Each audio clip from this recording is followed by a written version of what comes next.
imagine what this family is going through, and just talking with family members today and everything, I just want to ask everybody to pray for them, give them a virtual hug. They have an incredibly long, emotionally draining, grueling journey ahead of them.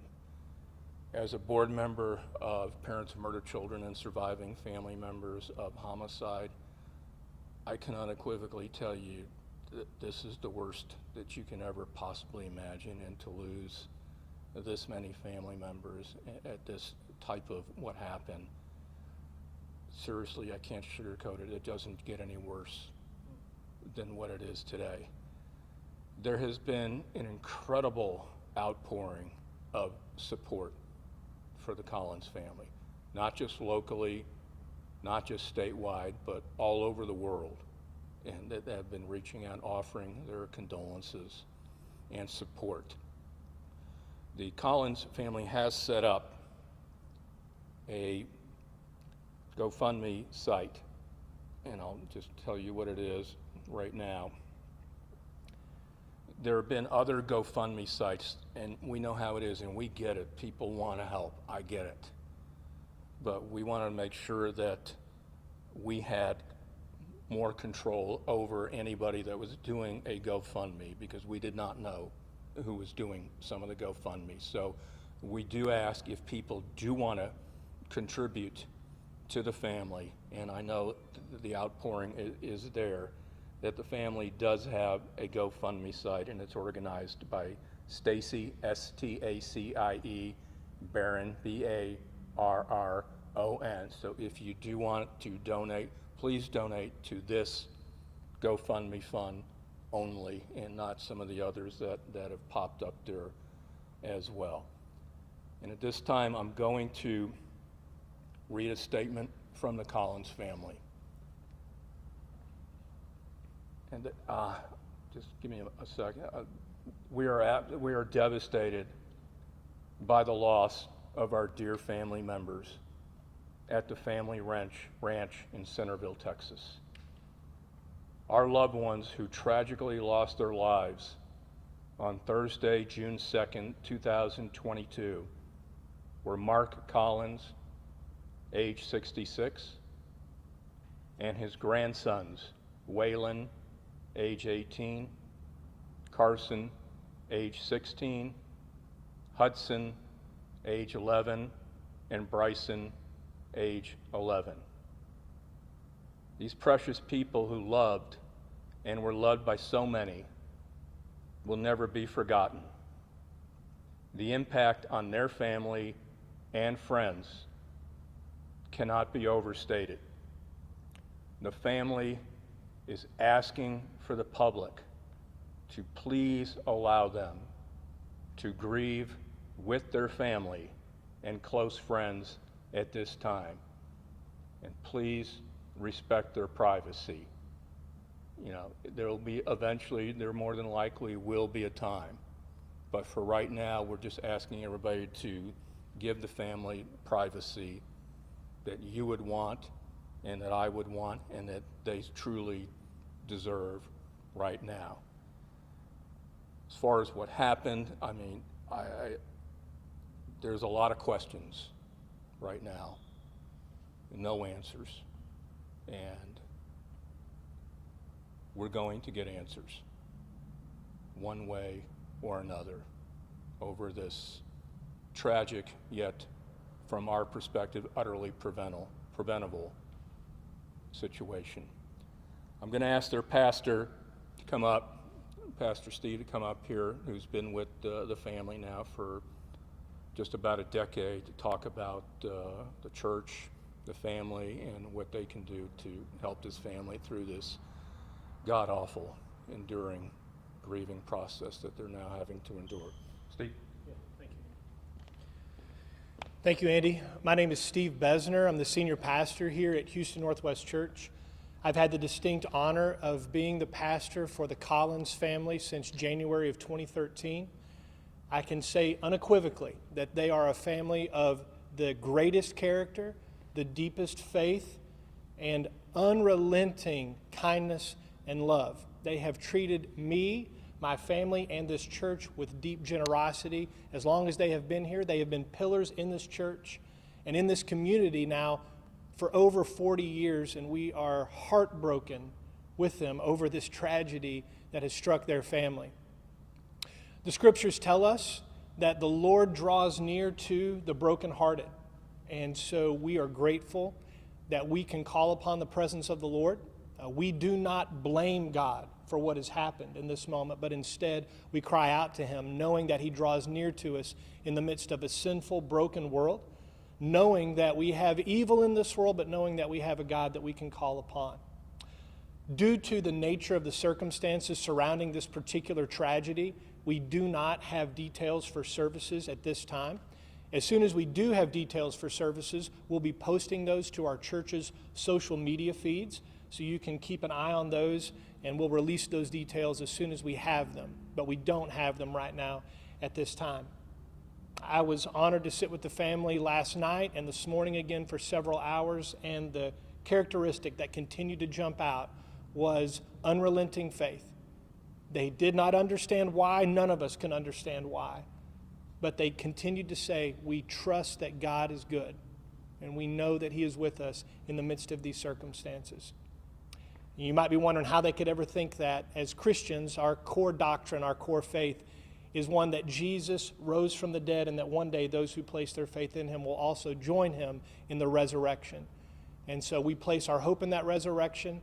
We invite others to do so as well, so that they might experience hope and comfort in the midst of this tragedy.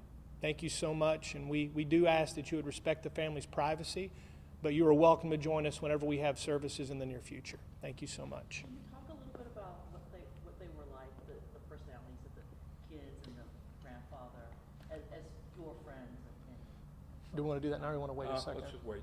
We'll do it at the end if that's all right. This time I'm going to ask a longtime colleague of mine, whom I was just heartbroken that we had to reconnect this way, who's been a family friend of the Collins family, and I'm sure a lot of people out there know David Crane, but I'm going to ask David to come up here on his involvement with the family and just what a horrific nature this is today.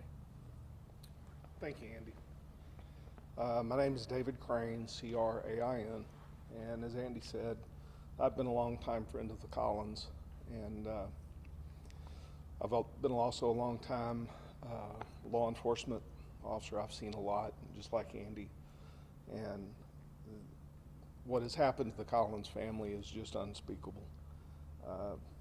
Those kids were bright, shining stars.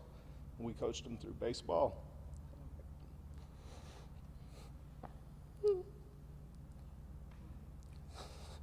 And these next few days are going to be tough on all of us. And we just really ask y'all to respect what the family's going through, what we're all going through, and give us that time to grieve. And I mean, even the hardest of the hard, this is very difficult to take. And but we'll get through it. And we also respect the Rangers. Their investigation is still ongoing.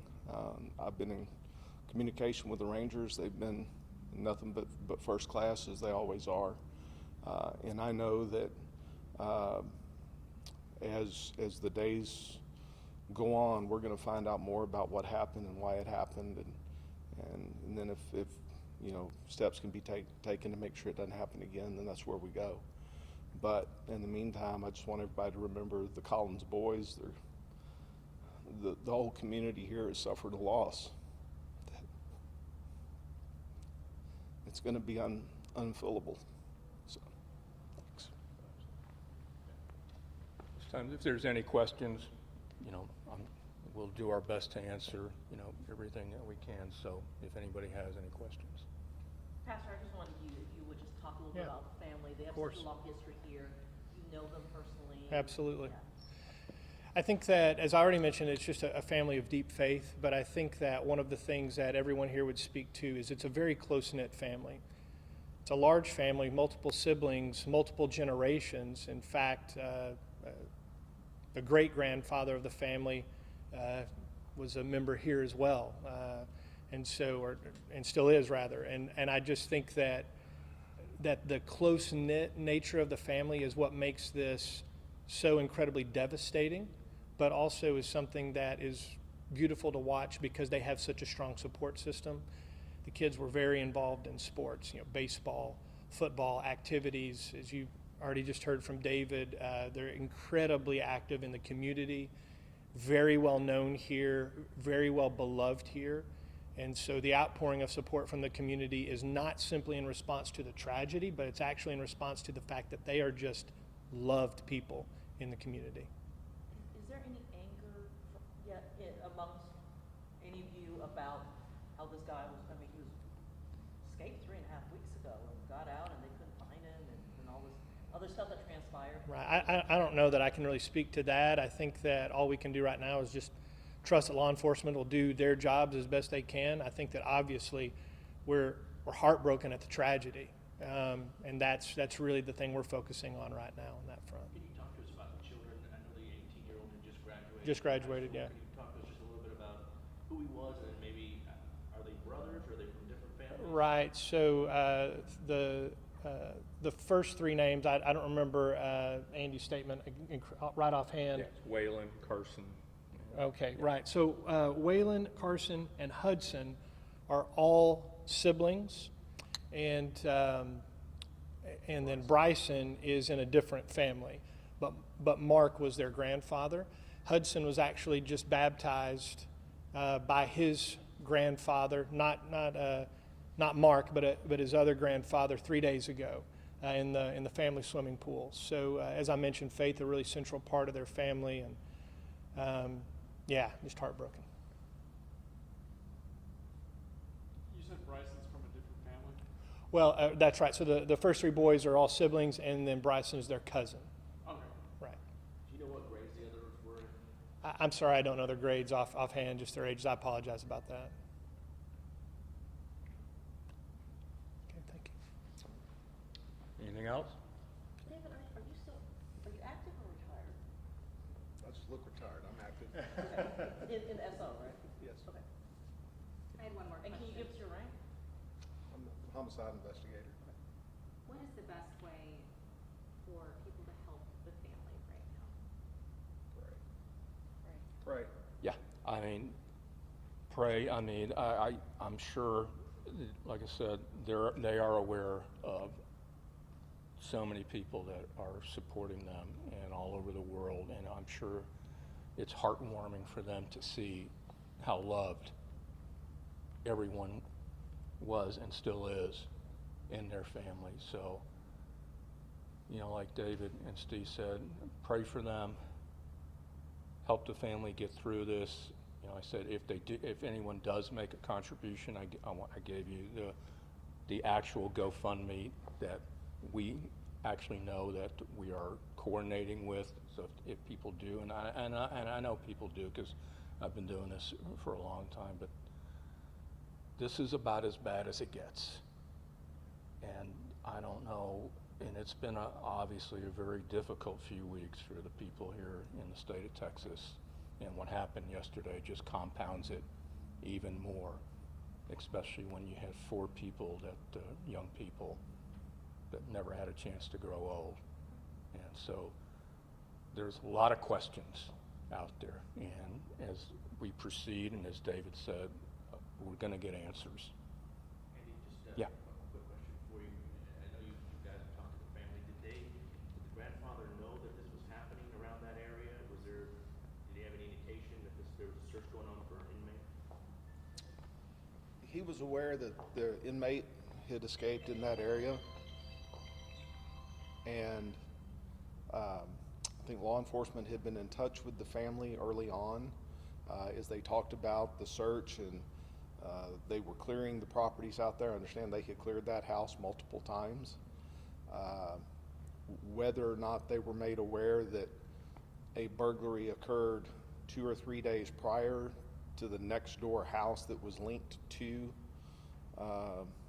the fugitive, I don't know that they were ever made aware of that.